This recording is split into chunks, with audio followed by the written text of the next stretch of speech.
হরে কৃষ্ণ। শ্রীমদ্ ভগবদ গীতা শ্লোক 14। এই 14 থেকে 20 শ্লোক পর্যন্ত পাণ্ডবদের বিজয়ের কিছু সংকেত দেখানো হচ্ছে। তো 13 শ্লোকে আমরা দেখেছি, তো যুদ্ধটা হচ্ছে ক্ষত্রিয়দের একটা উৎসব, সেজন্য তারা বিভিন্ন বাদ্যযন্ত্রাদির দ্বারা সম্পাদন করেন এবং তাদের এটা জানা আছে যে যে আমরা যদি যুদ্ধে জিতে যাই তাহলে রাজ্য লাভ করব, এবং যদি মৃত্যু হয় তাহলে আমরা স্বর্গে যাব। তো তারা আত্মাকে জানেন, ক্ষত্রিয় বৈশ্য এরা আত্মাকে জানেন, কিন্তু শূদ্ররা আত্মা সম্পর্কে তাদের জ্ঞান নেই। তো আমরা পাণ্ডবদের যে বিজয়ী ইঙ্গিত তা আমরা দর্শন করব।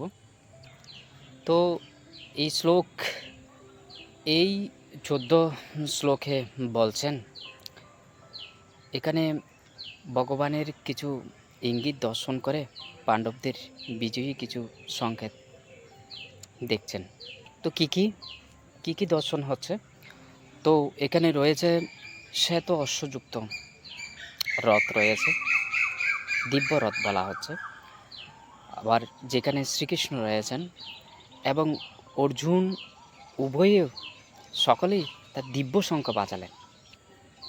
তো অর্জুন যে শঙ্খ বাজালেন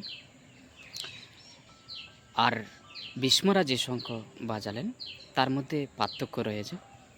এই শঙ্খগুলো হচ্ছে দিব্য, যার জন্য একটা বিজয়ীর ইঙ্গিত এখানে দেখতে পাচ্ছেন, এবং শ্রীকৃষ্ণ স্বয়ং উপস্থিত রয়েছেন।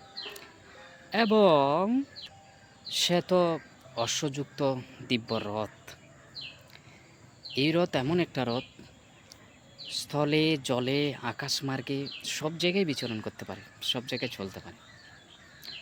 তো এরকম দিব্য বিশেষ রথ, ভগবান স্বয়ং উপস্থিত, দিব্য শঙ্খ ধ্বনি, এই মঙ্গল সূচকের দ্বারা পাণ্ডবপক্ষগণের বিজয়ীর একটা ইঙ্গিত দর্শন হচ্ছে। হরে কৃষ্ণ।